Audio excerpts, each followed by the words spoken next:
जय जिनेंद्र, अगर आपको ऐसी जैन ज्ञानवर्धक कहानियां सुनना पसंद है तो हमारे जैन संसार चैनल को जरूर सब्सक्राइब करें। मुनिराज का चमत्कार। एक सिंह की आत्मकथा। एक बार मैं मांसभक्षी सिंह था। उस समय महाभाग्य से मुझे मुनिवरों का समागम मिला। उन मुनिवरों के क्षणिक समागम से मेरा क्रूर परिणाम तुरंत ही छूटा और परिणाम शांत हुआ, और उनके उपदेश से आत्मज्ञान प्राप्त करके मैं परमात्मा पंथ का पथिक बन गया। उन मुनिवरों के समागम की अपनी यह सुंदर कहानी मैं आपको सुनाता हूँ। उसे आप आनंद से सुनो। अनादि अज्ञान के वशीभूत हुआ मैं भटकते भटकते एक बार ऋषभदेव का पौत्र हुआ। तब भगवान की दिव्य ध्वनि में आया कि मैं भविष्य में तीर्थंकर होऊंगा। यह सुनकर मुझे हर्ष के साथ अभिमान पैदा हो गया। अरे रे, उस समय मेरे दादाजी आदि तीर्थंकर की धर्म सभा में भी मैंने आत्मज्ञान प्राप्त नहीं किया और मिथ्या दृष्टि रहकर असंख्य भव धारण कर नरक निगोद में जाकर दुखी हुआ। फिर एक बार सुंदर बगीचे के निमित्त से संसार से विरक्त होकर मैंने आत्मज्ञान प्राप्त किया था। अरे रे, फिर विषय कषाय के वश होकर मैं उसे भूल गया और नरक तिर्यंच गति में चला गया। अब मैं सिंह हुआ। एक बार जब जंगल में हिरण को मारकर मांस खाने की तैयारी कर रहा था, तब एकाएक दो सौम्य मुद्राधारी मुनिराजों ने आकाश मार्ग से उतरकर मुझे दर्शन दिए। कैसा अद्भुत था उनका दैदीप्यमान मुखमंडल, उनकी मुद्रा कैसी अपार शांत और निर्भय। बस वे मुझसे बिना डरे शांत नजर से मुझे वात्सल्य भाव से देख रहे थे। उन्हें देखकर मैं तो मुग्ध हो गया। आहा, कैसी सुशोभित हो रही थी उनकी करुणापूर्ण मधुर नजर। कौन है ये महापुरुष? किस लिए यहाँ पधारे हैं? मेरे कोई परम हितैषी लगते हैं। मेरा चित्त उनमें ऐसा स्थिर हो गया कि मैं भूखा था और पास में ही मेरा शिकार मरा हुआ हिरण पड़ा था। फिर भी मेरी उसे खाने की इच्छा सर्वथा समाप्त हो गई थी। उस समय मुझे विचार आ रहा था कि अरे, कहाँ मेरी हिंसक वृत्ति और कहाँ इन मुनिवरों की परम शांति। उनका साथ मुझे बहुत अच्छा लग रहा था। आश्चर्य दृष्टि से मैंने पूछा, हे प्रभु, आप यहाँ क्यों पधारे हो? आपके पास मुझे महान शांति मिल रही है। मुनिराज ने वात्सल्यपूर्ण हृदय से मुझे संबोधन किया, हे भव्य, हम भगवान के पास से आ रहे हैं और तुम्हें आत्मज्ञान प्राप्त कराकर तुम्हारा उद्धार करने के उद्देश्य से ही आए हैं। अहो, कैसी आनंद की बात!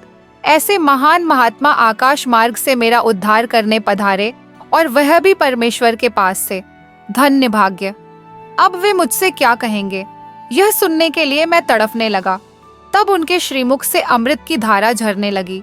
सुनो भव्य, इस भव से 10 भव बाद तुम्हारा ही आत्मा भरतक क्षेत्र में तीर्थंकर महावीर बनेगा और वीतरागी अहिंसा धर्म का उपदेश देकर लाखों करोड़ों जीवों का कल्याण करेगा।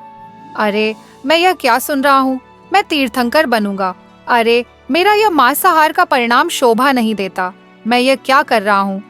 इस प्रकार मैं पश्चाताप करने लगा। तब मुनिराज ने मुझे आश्वासन पूर्वक कहा, हे वत्स, भूतकाल तो बीत गया, अब उसकी चिंता छोड़ो। ये मांस भक्षणादि पाप भावों को सर्वथा छोड़ो। तुम्हारा आत्मा राग से भिन्न ज्ञान स्वरूपी है और उसमें ही शांति है। उसे तुम जानो और अपने में शांति का अनुभव करो। बस यह सुनकर मैं तो अंदर आत्मस्वरूप के विचार में खो गया।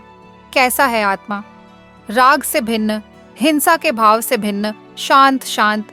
ऐसे आत्मा में कितना आनंद होगा। मैं उसे अंदर देखने का उद्यम करने लगा। मुनिराज का साथ मुझे बहुत उत्साह जागृत करा रहा था और उनका शांत स्वरूप मुझे मेरे आत्म स्वरूप की प्रतीति उत्पन्न करा रहा था। मुनिवरों के क्षण भर के समागम से ही मेरे परिणाम में कोई आश्चर्यजनक महान परिवर्तन हो रहा था। मुनिराज ने मुझे आत्मज्ञान कराने के लिए बहुत प्रेम से कहा, हे भव्य, अंदर में देख। आत्मा कितनी सुंदर वस्तु है। स्व से एकत्व रूप और पर से विभक्त रूप वह कैसी शोभती है। उसमें चैतन्य सुख का खजाना भरा हुआ है। मैंने अपने अंदर देखा। अहो, अद्भुत, आश्चर्यकारी, जिसे देखकर मेरी खुशी का पार नहीं रहा। बस अपनी आत्मा को देखते ही मेरा अज्ञान दूर हो गया। आत्मा के शांत रस के स्वाद से महान तृप्ति हुई।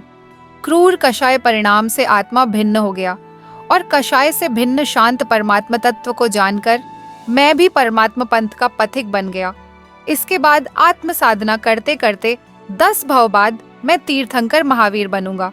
इस प्रकार मुनिवरों के क्षणिक समागम से मुझे जो महान आत्मलाभ हुआ, उसकी यह सुंदर बात सुनकर हे साधर्मी मित्रों, तुम भी ज्ञानियों का, मुनिराजों का सत्संग करो और आत्मलाभ प्राप्त करो। एक बार की बात है, कर्म और दौलत की आपस में बहस हो गई। दौलत कहती है कि मैं बड़ी हूँ, किसी को कुछ भी बना सकती हूँ, और कर्म कहता है कि मेरे बिना दौलत किसी काम की नहीं। दौलत कहती है कि चलो देखते हैं कि कौन बड़ा है। कर्म भी मान गया और दोनों चल पड़े। जंगल में एक बहुत गरीब आदमी लकड़ी काट रहा था। दौलत उसके पास गई और एक थैली सोने की मोहरों की उसको दे दी और वहां से चली गई। वो आदमी बहुत खुश हुआ और घर को चल पड़ा। घर पहुंचा तो घर के गेट का दरवाजा बंद था। उसने वह थैली दीवार पर रखी और दरवाजा खोलने लगा। दरवाजा खुलते ही वो अंदर चला गया और मोहरों की थैली दीवार पर ही भूल गया। वो मोहरें वहां से पड़ोसी ने उठा लीं और अगले दिन फिर वो आदमी लकड़ी काटने चला गया। दौलत फिर उसके पास गई और उसको एक हीरा दिया और फिर वहां से चली गई। उसने हीरा जेब में डाला और वहां से चल पड़ा। रास्ते में उसको बहुत प्यास लगी। वो एक झरने के किनारे बैठकर पानी पीने लगा तो वह हीरा पानी में गिर गया और एक मछली के पेट में चला गया। वो आदमी उदास होकर वहां से घर चला गया। अगले दिन फिर वो लकड़ी काटने चला गया। अब कर्म ने दौलत से कहा कि तुमने 2 बार कोशिश की, अब मैं कोशिश करता हूँ, देखना इसके कैसे नसीब खुलते हैं। कर्म ने उस आदमी को 2 पैसे दिए और चला गया। आदमी बहुत खुश हुआ और वह घर को चल पड़ा और रास्ते में सोचता है कि दाल से रोटी रोज खाते हैं, आज मछली से खाते हैं। उसने बाजार से मछली खरीदी और घर जाकर जब मछली काटी तो उसमें से हीरा निकला। हीरा देखकर वह बहुत खुश हुआ और चिल्लाने लगा कि मिल गया, मिल गया। पड़ोसी ने यह सुना और सोचा कि शायद इसे पता चल गया है कि वो मोहरों की थैली मेरे पास है। उसने वो थैली उस आदमी के घर फेंक दी। उस आदमी को वह थैली भी मिल गई। वह बहुत खुश हुआ और परमात्मा का शुक्र किया। कर्म जीत गया और दौलत हार गई। सो हमें भी हमेशा अच्छे कर्म ही करने चाहिए। अच्छे कर्मों से ही सद्गुरु का प्यार और सब कुछ मिलता है जी। जब कभी बिजली चली जाए तो हम ये कभी नहीं कहते कि बिजली तो है नहीं, चलो खंभे से अपने घर का कनेक्शन काट लेते हैं, क्योंकि हमें पता है कि एक आधे घंटे में लाइट ने आ ही जाना है। पता नहीं कब लाइट आ जाए। जब कभी बिजली चली जाए तो हम ये कभी नहीं कहते कि बिजली तो है नहीं, चलो खंभे से अपने घर का कनेक्शन काट लेते हैं, क्योंकि हमें पता है कि एक आधे घंटे में लाइट ने आ ही जाना है। पता नहीं कब लाइट आ जाए और हमारा घर रोशन हो जाए। इसी तरह हमें भी अपना ध्यान रूपी कनेक्शन रूहानियत के ट्रांसफार्मर से कभी हटने नहीं देना। क्या पता कब परमात्मा की दया मेहर हो जानी है और हमने रोशनी से नहा जाना है और सुपर पावर से मिलन हो जाना है।